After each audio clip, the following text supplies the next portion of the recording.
Dom, it's not good. And we're hearing from frustrated executives at Ford. We just heard from Jim Farley. You'll hear more in just a little bit. GM is equally frustrated. That's because we're seeing an expansion in UAW strikes at a time when they don't believe enough is being done by the UAW in terms of negotiations. Here's the expanded strikes. Two more final assembly plants, one by Ford. It's the one that is owned by Ford, the Chicago assembly plant. And then you've got the GM Lansing Delta Township final assembly plant. Some of the models that'll be shut down, they're not being made now. Ford Explorer, Chevy Traverse, Buick Enclave. You add these shutdowns with the final assembly plants that were put on strike a couple of weeks ago, you now have 22% of the Big Three's U.S. production from the Big Three that is now effectively shut down.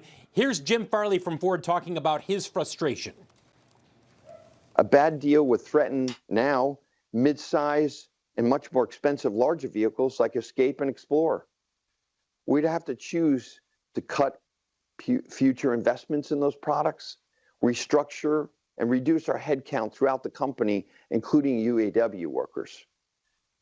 What's really frustrating is that I believe we could have reached a compromise on pay and benefits, but so far the UAW is holding the deal hostage over battery plants.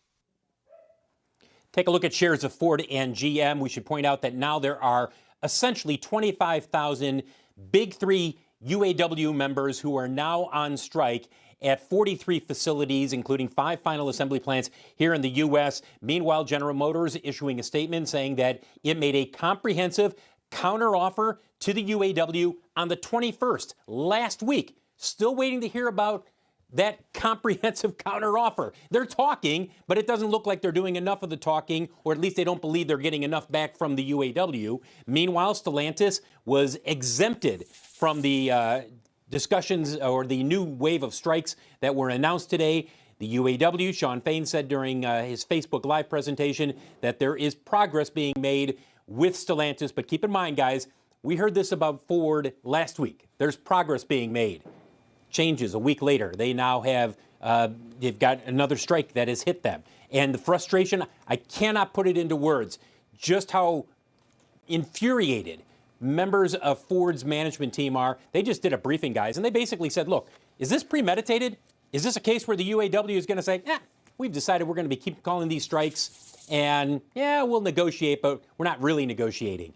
That's the tone that came through during that briefing with executives just a few minutes ago. Wow, absolutely. Phil, stick around. We're not done yet. Let's get over to Capitol Hill.